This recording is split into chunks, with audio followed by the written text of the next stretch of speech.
Dan yang terakhir saya nak cerita malam ni. Sihir ni kita kena faham. Dia berlaku dengan begitu cepat dengan sebab sihir ni berlaku dengan cepat dengan sebab pertolongan daripada jin, iblis, syaitan. Bukan manusia pergi cocok. Manusia tak akan pergi cocok direct. Kalau manusia pergi cocok direct, mesti dia kena tangkap, kena dibicarakan, masuk penjara. Tapi sihir ni dilakukan oleh makhluk bangsa jin, iblis, syaitan. Kita yang upah, kita yang suruh manusia tu buat. Tok Bomoh pun buat, Pawan Dukun buat, sebab kita yang upah. Maknanya manusia yang suruh, tukang buat, iblis, syaitan, jin. Allahu Akbar. Ini yang berlaku yang cepat. Bila dia masuk pada badan manusia, cepat. Cepat, tanpa kita sedar, tiba-tiba sakit. Masya Allah. Sebab iblis, syaitan ni pandai, licik. Bayangkanlah saya merawat timbalan pengarah custom Sabah, yang mana seorang perempuan ni di timbalan pengarah custom yang dioperate perutnya sebanyak 3 kali. Yang mana operate ni tahu tak?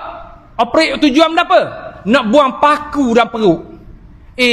Cuba fikir, kalau kita orang normal, ada ke makan nasi lauk paku? Ada. Pergi kat kedai, ambil nasi putih, tengok lauk paku gulai, ada? Tak ada. Ini realiti yang saya berdepan baru ni. Seorang timbalan custom Sabah yang disihir paku dalam perut dia. Paku tu pula bukan saiz 1 inci, 3 inci. Bukan sebatang, 3 batang. Apa yang jadi pada perempuan ni? Waktu di hospital, Dr. Caesar dia belah, keluarkan paku, letak dalam bekas telestir doktor dalam bilik bedah tu. Letak 1, 2, 3. Baik, siap. Lepas siap, letak paku, dia scan sekali lagi, dia cek dulu, puas hati, dah clear, baru dia tutup, baru dia jahit. Apa yang jadi? Selepas jahit sekejap, waktu perempuan ini dalam pengaruh obat bius, duduk berehat di ward, tiba-tiba dia mengadu, "Doktor, sakit lagi doktor. Doktor, sakit lagi doktor." Doktor bergegas mari balik, cek dia balik. Masuk buat CT scan balik. Tiba-tiba ada pula 3 batang paku. Allahu Akbar. Operation kali kedua. Lepas operation kali kedua sama juga. Ambil, letak dalam bekas tank siap. Cek, pastikan tak ada yang tertinggal. Dah clear, tutup jahit. Lepas tutup jahit sama juga. Keluar wad, berehat. Selepas habis selesai pengaruh ubat bius, lebih kurang 8 jam dia sedar. Dia cuba nak bergerak. Bila dia cuba nak bergerak, dia rasa benda yang tajam menyucuk dalam perut, dalam usus. Lalu dipanggil doktor. "Doktor, saya rasa ada benda tajam dalam perut saya, doktor." Doktor ni dah menggelabah. Lalu masuk lagi, scan, tiba-tiba ada lagi 3 batang paku. Kali ketiga, 3 batang paku. Lalu masuk lagi dewan bedah, Caesar sekali lagi belah, buang paku kali ketiga. Lepas buang paku kali ketiga, doktor ni cakap apa pada waris dia selepas selesai tu? "Pakcik, kalau boleh carilah perawat Islam. Tengok, doktor yang faham agama, yang dia sendiri berdepan yang tak pernah dia jumpa kes macam tu." Dia beritahu pada ayah perempuan ni, "Pakcik, carilah perawat Islam. Cuba merawat ikhtiar dengan cara rawatan Islam." Sebab doktor ni cakap apa? Sebab dia boleh operation 3 kali saja. Lebih pada 3 kali tak boleh operate dah, bahaya nyawa. Sebab itulah orang perempuan kalau bersalin Caesar, dia lebih 3 kali je. Lepas tu kena ikat lah peranakan dia. Tak boleh bersalin dah lebih dari 3 kali kalau Caesar. Sebab dia membahaya nyawa. Begitulah yang berlaku pada pesakit saya ni. Lepas 3 kali, doktor dah slender. Doktor kata, lepas ni, kalau berlaku ada lagi paku dalam perut dia, tak boleh operate dah, bahaya nyawa dia. Lalu doktor cakap, pergilah cari perawat Islam.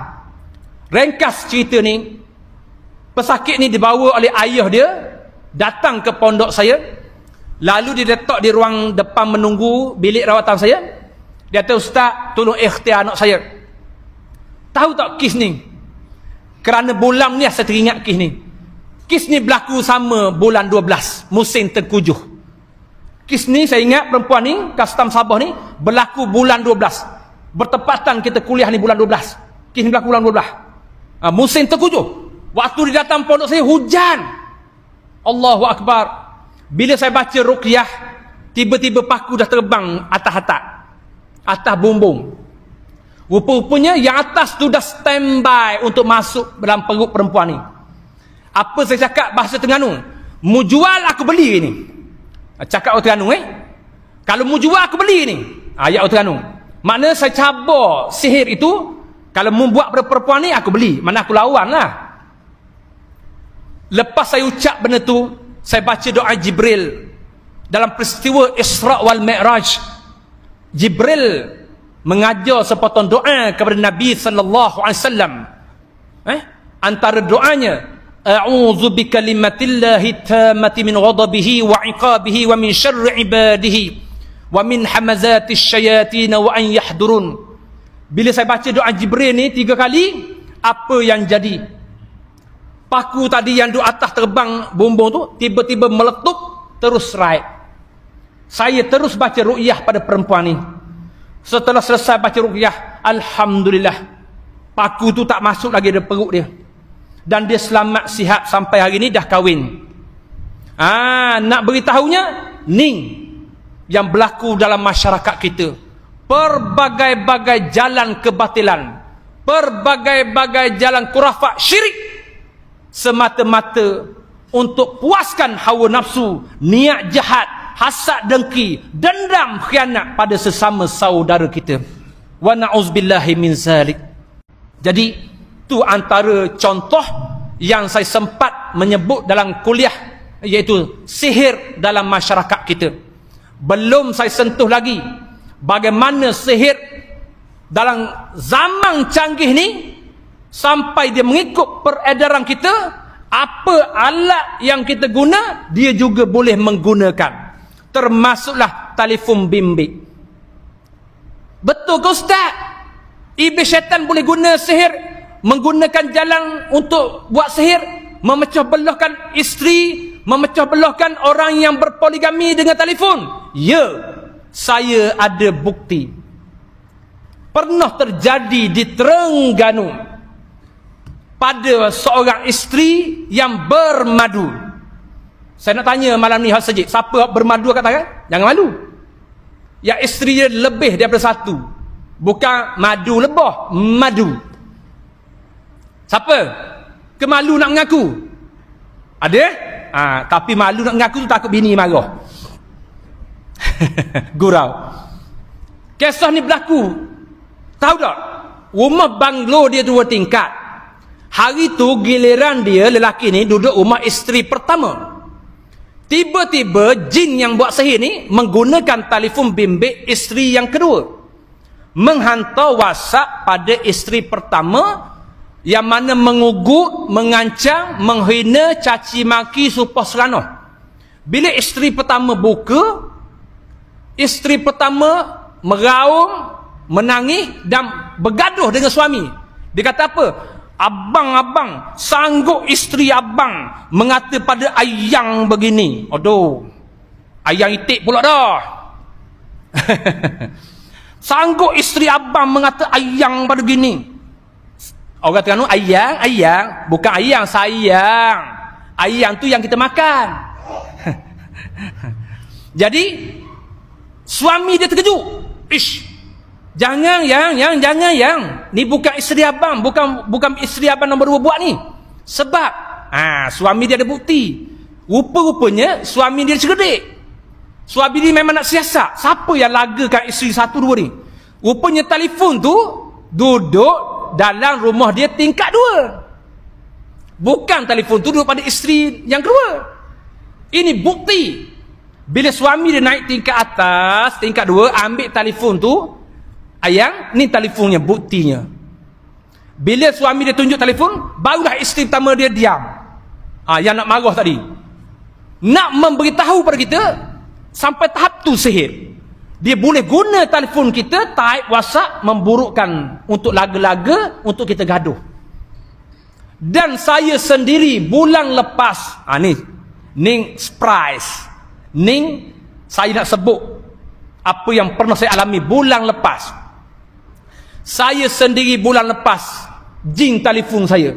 Sebab dia marah saya merawat pesakit dari Kelantan.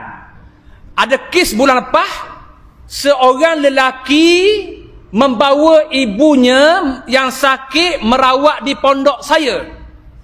Setelah selesai merawat di pondok saya, on the way balik ke Kelantan, tiba-tiba saya dapat panggilan jing tu telefon saya. Memang lucu kes ni. Sebab apa lucu? Kalau saya tak buka cerita ni, orang tak percaya. Ustaz mana ada nanti. Lepas kuliah lagi saya tunjuk. Saya dah screenshot, saya simpan. Waktu dial masuk, calling masuk tu, saya screenshot, saya simpan. Tahu tak nombor telefon jing tu? 015. Mana ada Digi, Celcom, Maxi? Cuba bagi tahu line telefon Malaysia. Yang call saya tu 015, nombor 3 digit. 3 biji. Mana ada? Saya pernah terima telefon ugutan jin. Mu jangan merawat dia. Aku nak suruh perempuan ni mati. Oh gitu. Baru saya faham yang telefon ni bukan manusia, jin. Inilah akhir zaman. Jin mengikut peredaran kita. Dia boleh guna alat telekomunikasi. Lepas saya screenshot, saya simpan, baru saya tahu rupanya jin tu yang ugut saya. Dia marah saya merawat perempuan ni. Dia kata aku nak buat perempuan ni sampai mati. Kenapa engkau merawat dia? Kenapa engkau ubati dia? Biar dia mampus. Dia kata, oh celaka mu jin. Ayat Al-Quran jangan marah Saya sumpah dia celaka mu jin. Itu sebulan lebih lepas. Saya pernah terima panggilan dari jin. Saya pernah terima panggilan dari jin. Dulu selama 23 tahun saya terlibat dalam dunia rawatan, dulu saya pernah terima dah panggilan sekali. Ni kali kedua lah. Selama 23 tahun saya terlibat dalam rawatan, ni kali kedua. Dulu nombor dia 0301. 4 biji. Mana ada nombor telefon ni? Celcom ke Digi ke Maxi ke tak ada. Excel ke Tong Excel ke tak ada. Dulu saya pernah kena dah sekali. Dia marah saya berobat seorang anak dara. Sebab anak dara tu, jin tu nak ambil masuk alam gaib. Selalu anak dara tu gaib. Dulu dalam masjid gaib. Pernah jadi sebelum saya rawat. Mak ayah dia pergi masjid nak dengar kuliah. Tiba-tiba sebalik tabir tu, Ustaz, anak saya dah gaib. Hilang. Jin tu ambil masuk alam sana. Pernah waktu tu, jin marah saya berubat perempuan anak dara tu. Dia call saya. 0301. Ish, pelik nombor telefon alam sana. Ni kalau saya cerita ni, Wahabi cukup marah ni. Wahabi tak dengar begini, dia terpelek. Mana ada ni? Mari sini, saya jawab. Pokok Wahabi mari sini. Saya jawab. Mu tak faham, tak mengalami, mu tak tahu. 0301 pernah call saya. Yang kedua nombor dia 0301 1. 0302. Ni bukan nombor ekor ni. Berat lama kan dia tulis gitu.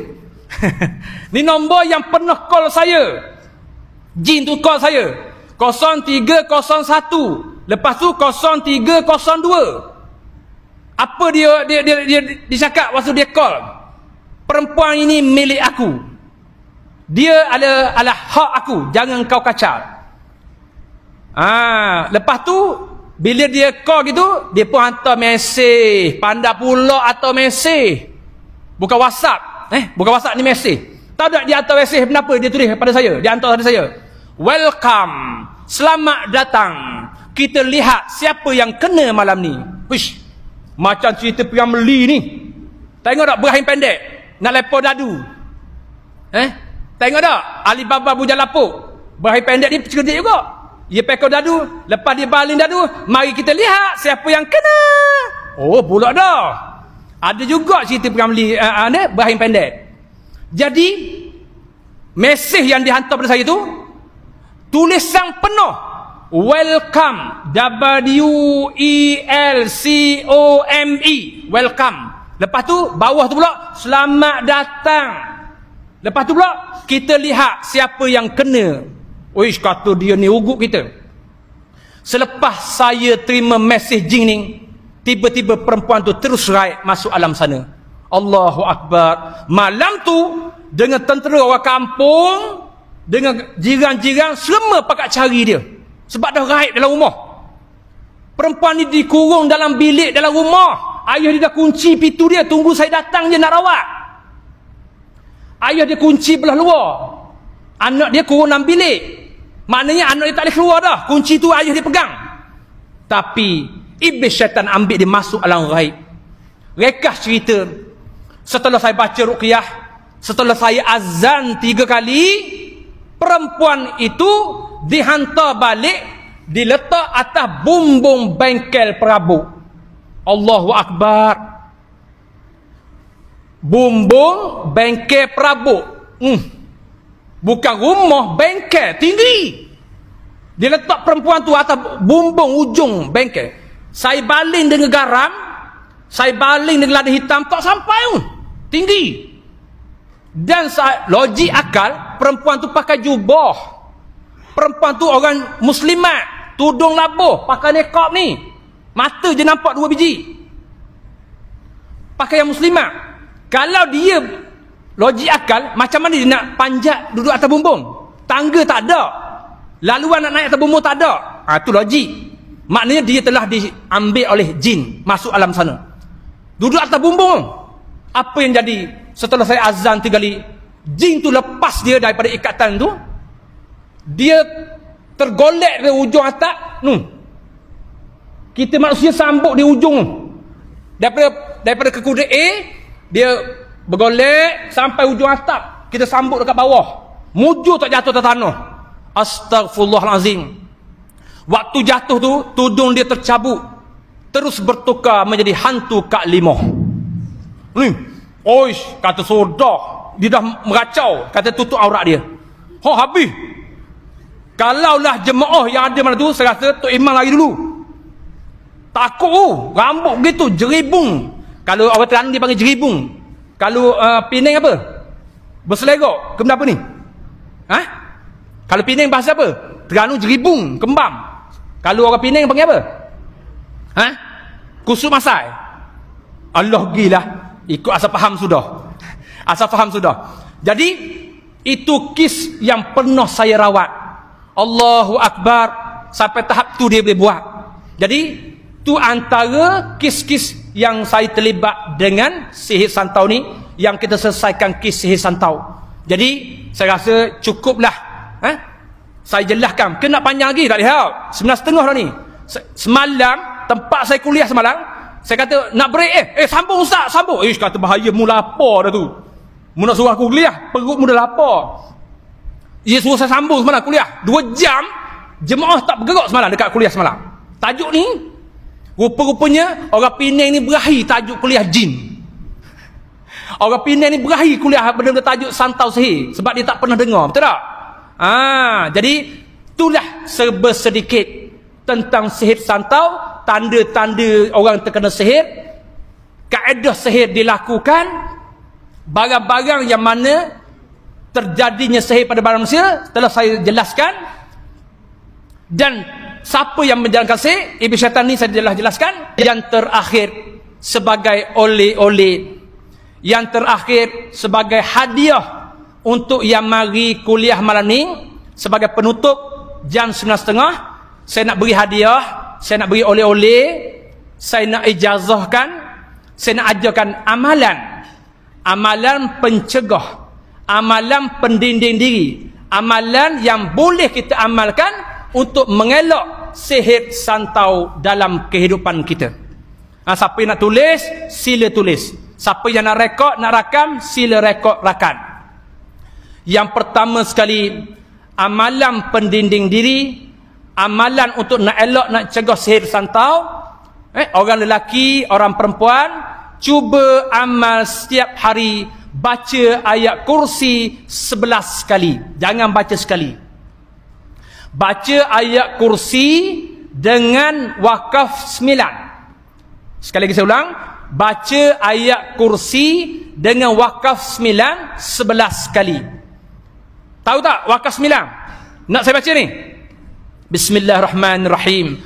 Allahu la ilaha illa huwal hayyul qayyum. لا تأخذه سنة ولا نوم له ما في السماوات وما في الأرض من ذا الذي يشفع عنده إلا بإذنه يعلم ما بين أيديهم وما خلفهم ولا يحيطون بشيء من علمه إلا بما شاء وسع كرسيه السماوات والأرض ولا يؤوده حفظهما وهو العلي العظيم. Sadaqallah azim. Itu cara baca wakaf sembilan. Baca sebelah kali waktu pagi, baca sebelah kali waktu petang. Amal, insya-Allah. Allah Ta'ala jauhkan kita daripada sihir, santau, niat jahat, ilmu hitam manusia. Yang kedua, muslimin, muslimat, adik-adik, abang-abang, kakak-kakak, ayah-ayah, ibu-ibu, amal baca ayat ke-9 surah Yasin. Ayat ke-9 surah Yasin, waja'alna min baini aydihim saddan wa min khalfihim saddan fa'aghshaynahum fahum la yubsirun. Cara baca, tengok semua ke depan. Saya nak ajar ni, tok tangan depan, tangan kanan. Bermula waja'alna, pusing tawaf, lawan jam. Siapa yang pergi buat umrah, pernah buat umrah, buat haji, ingat pusingan tawaf, lawan jam. Letak tangan depan, bismillahirrahmanirrahim, waja'alna min baini aydihim saddan wa min khalfihim saddan fa'aghshaynahum fahum la yubsirun. Baca dia 7 kali. Buat pusingan, baca 7 kali ayat ke-9 surah Yasin. Baca 7 kali waktu pagi, 7 kali waktu petang, insya-Allah. Sebab apa kena baca ayat ke-9 surah Yasin? Buka Quran tafsir. Maksud daripada ayat saddam wa min khalfihim saddam, dinding. Buka Quran tafsir, tengok tu. Waja'alna min baini aydihim saddam wa min khalfihim saddam. Maksud dia apa? Saddam, dinding, sekatan, hijab, pagar kita ni. Antara kita manusia alam nyata dengan iblis syaitan jin alam ghaib. Jadi amal ayat ni. Yang kedua. Yang ketiga, amal baca ayat 7 Mubin surah Yasin. Buka Quran surah Yasin, dalam tu ada 7 Mubin. Jadi amal baca setiap hari. Baik, caranya ingat. Mubin yang pertama tiup kanan. Mubin yang kedua kiri. Mubin yang ketiga depan. Mubin yang keempat belakang. Mubin kelima atas. Mubin keenam bawah. Mubin yang terakhir yang ketujuh, daripada ubun kepala sampai ujung kaki. Ambil kepala ayat mubin sampai habis. Contoh bismillahirrahmanirrahim. Inna nahnu nuhyil mauta wa naktubu ma qaddamu wa atharahum wa kulla syai'in ahsaynahu fi imamin mubin. Tiup kanan. Wa ma alaina illa al-balagul mubin. Kiri. Wa ma alaina illa al-balagul mubin. Kiri. Lepas tu depan. Lepas tu belakang, atas bawah. Sampai 7 mubin. Mubin yang ketiga berapa? Inni idzal lafi dhalalim mubin. Yang keempat, wa idza qila lahum. Baca dirilah pula. Dia kan nak ajar berlaku. Dia kan nak ajar semua, masa dah nak habis. Jadi amal ayat 7 Mubin. Yang ni baca sekali-sekali ya. Lepas mayang subuh baca sekali. Lepas mayang zuhur sekali, asar sekali, maghrib sekali, isyak sekali. Insya-Allah. Kalau siapa yang amal ayat 7 Mubin, Allah Ta'ala jauhkan dia daripada sihir, santau dan niat jahat manusia. Kalau orang tu nak buat sihir pada arah belakang, kita dah ada ayat pagar di belakang. Kalau ada orang nak buat sihir melalui tanah, tapak rumah, tapak kedai, kediaman kita lalu pijak jerit, kita dah amal ayat 7 Mubin yang tiup di bawah. Itu kelebihan dia. Amal ayat 7 Mubin surah Yasin. Ambil kepala ayat sampai habis mubin. Ambil kepala ayat sampai habis mubin. Itu yang ketiga. Yang keempat, amma baca bismillah 7. Nak baca habis pun boleh, nak ambil yang ke-7 saja pun boleh. Apa bismillah 7 yang ke-7? Bismillahillazi la yadurru ma'asmihi syai'un fil ard wala fis samai wa huwas samiul alim. Baca dia sebelah kali waktu pagi, sebelah kali waktu petang. Bismillah 7 ni. Nanti siapa yang tak faham boleh pergi tengok YouTube saya. Kalau kata ustaz nak rujuk mana ni? Pergi kat YouTube saya, type dekat YouTube saya tu Ustaz Arifin Ayub, amalan mencegah sihir saka. Saya ajar orang tu. Siapa yang tak sempat orang ni dengan apa yang saya sebut dalam kuliah, boleh rujuk dekat YouTube saya. Ustaz Arifin Ayub, UAA. Baik, ayat 7 mubin surah Yasin. Yang seterusnya, yang kelima. Amalan yang kelima berdasarkan dari peristiwa yang saya sebut tadi, iaitu Nabi kita Muhammad sallallahu alaihi wasallam pernah disihir oleh seorang pendeta Yahudi, Labid bin Al-Aqsam. Daripada peristiwa itu menjadi asbabun nuzul. Apa maksud asbabun nuzul? Sebab musabab turunnya Al-Quran, iaitu surah Al-Falaq dengan surah An-Nas. Asbabun nuzul, sebab musabab turunnya surah Al-Falaq, turunnya surah An-Nas, oleh kerana Nabi kita pernah disihir. Jadi nombor 5 ni, nombor 5 ni, amal baca 3 kul huwallahu ahad 3 kali, kul a'udzu birabbil falaq 3 kali, kul a'udzu birabbin nas 3 kali, al-ikhlas, al-falaq, an-nas, 3. Baca setiap hari, selepas subuh dan selepas isyak. Baca 3 ku ni. Sebab apa nak baca ni? Ilah ruqyah yang Jibril baca pada Nabi sallallahu alaihi wasallam, iaitu surah Al-Falaq dengan surah An-Nas. Ayat ni menjadi asbabun nuzul, sebab musabab turunnya ayat. Jadi kita kena baca 3. Dan ustaz, kenapa kena baca 3? Berdasarkan dengan hadis Nabi sallallahu alaihi wasallam, barang siapa yang membaca surah Al-Ikhlas sebanyak 3 kali, menyamai dia membaca senaskah Al-Quran. Jadi kita dapat fadilat baca senaskah Al-Quran, tak rugi pun. Bukan panjang pun ayat tu. Ni nombor 5. Jadi 3. Cuba amal setiap hari. Dan yang terakhir, selawat Nabi jangan tinggal. Setiap hari, kalau boleh, bukan paksa, bukan wajib, kalau boleh 300 kali sehari. Selawat Nabi kalau boleh 300 kali sehari, jangan kurang. Paling pendek, Allahumma salli ala sayyidina Muhammad wa ala ali sayyidina Muhammad, cukup 300 kali sehari. Boleh? Selawat Nabi ni menjadi syafaat yang besar kepada kita. Rugi kita kalau kita tidak berselawat ke atas Nabi. Sebab apa saya sebut rugi kalau kita tak selawat Nabi? Sebab Allah Ta'ala berfirman, innallaha wa malaikatahu yusalluna 'alan nabi ya ayyuhallazina amanu sallu 'alaihi wa sallimu taslima. Apa maksud ayat ni? Sesungguhnya Allah dan para malaikatnya mengucap selawat dan salam ke atas junjungan besar Nabi Muhammad sallallahu alaihi wasallam. Wahai orang-orang yang beriman, ucaplah selawat dan salam ke atas Nabi Muhammad sallallahu alaihi wasallam. Ayat ni menjadi dalil Allah Ta'ala yang mencipta, yang menjadikan Nabi Rasul, dia sendiri berselawat. Tiba-tiba kita orang akhir zaman ni malah nak selawat. Rugi kita, rugi. Sekalian malaikat berselawat ke atas Nabi, tiba-tiba kita rela menghabiskan masa saja-saja tanpa berselawat ke atas Nabi. Rugi kita. Relax, anda pun rengget.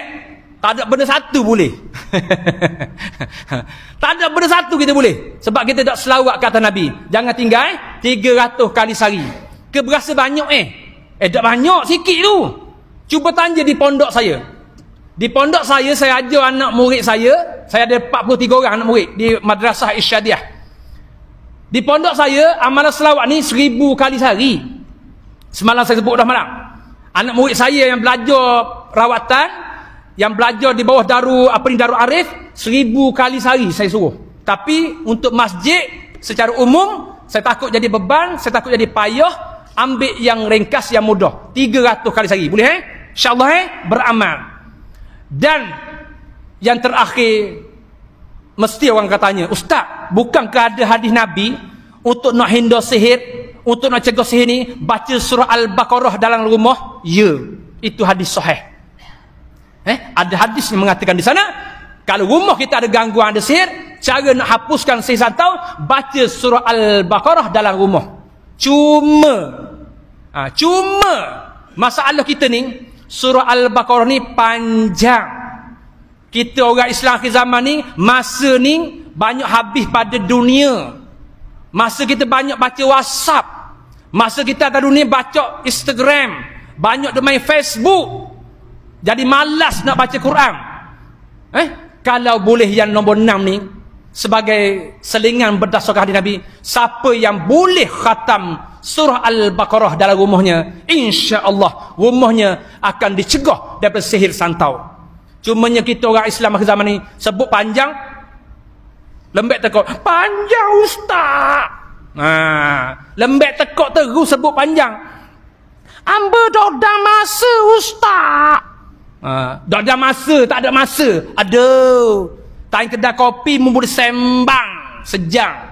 Tain kedai kopi mun boleh borok. Betul tak? Orang puang itu kok. Tain temu kawan-kawan, dia boleh bukus tupak jadi pak bucu. Faham tak mengumpak. Orang puang je temu and the gang daripada cakap biasa boleh jadi mengumpak. Orang Terengganu dia panggil apa Terengganu? Buku tupak. Ketupak jadi 3 bucu, jadi 4 bucu square. Maknanya wa na'udzubillah min zalik. Jangan kita sia-siakan masa kita. Sesungguhnya kita telah berada di akhir zaman. Jadi itulah 6 hadiah yang saya nak sampaikan, oleh-oleh buah tangan untuk yang mari pada malam ni.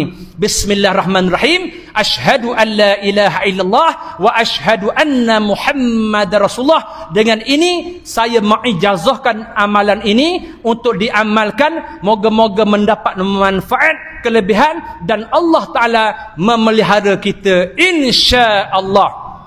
Baik, sebut qabiltu. InsyaAllah. Moga-moga Allah Ta'ala terima. Jadi saya kira sekadar tu dulu kuliah jemputan ni. Apa yang baik itu datang dari Allah Subhanahu Wa Ta'ala. Apa yang lemah serta kurang itu daripada diri saya, kelemahan saya sendiri. Wassalamualaikum warahmatullahi wabarakatuh. Amin. Bismillahirrahmanirrahim. Alhamdulillah Rabbil Alamin. Wassalatu wassalamu ala asyrafil anbiya wal mursalin wa ala alihi wa sahbihi ajma'in. Allahumma inna nas'aluka ridhaka wal jannah wa na'udzubika min sakhatika wan nar. Allahumma innaka 'afun karimun tuhibbul afwa fa'fu 'anna ya Allah wa 'an walidina wa 'an jami'il muslimina wal muslimat wal mu'minina wal mu'minat bi rahmatika ya arhamar rahimin. Ya Allah, ya Tuhan kami, ampunilah segala dosa-dosa kami ya Allah. Ampunilah segala dosa kedua ibu bapa kami ya Allah. Ampunilah segala dosa anak-anak dan isteri kami ya Allah. Terimalah amalan kami ya Allah. Terimalah taubat kami ya Allah. Dan istiqamahlah kami dengan iman, Islam, ihsan dan taqwa ya Allah. Kami doakan ya Allah untuk saudara mara kami, anak beranak kami, jiran kami yang masih jauh dengan surau masjid, yang masih jauh meninggalkan solat sembahyang, maka bukalah pintu hati mereka ya Allah, supaya datang ke masjid dan melaksanakan solat sembahyang sebelum mati ya Allah. Kami doakan untuk saudara mara kami, anak beranak kami, jiran kami yang sedang diuji dengan sakit ya Allah, maka Engkau sembuhkanlah ya Allah. Ya Allah, ya Tuhan kami mohon padamu ya Allah, jauhkanlah kami dari fitnah jauhlah kami dari fitnah akhir zaman. Jauhkanlah kami dari fitnah Al-Masih Dajjal. Wahai Tuhan kami, pandulah kami dengan hidayah Al-Quran, selamatkanlah kami dengan jalan sunnah Nabi sallallahu alaihi wasallam. Rabbana atina fid dunya hasanah wa fil akhirati hasanah wa qina azaban nar. Wa sallallahu ala sayyidina Muhammad wa ala alihi wa sahbihi wa baraka wa sallam. Walhamdulillahi rabbil alamin. Wassalamu alaikum warahmatullahi wabarakatuh.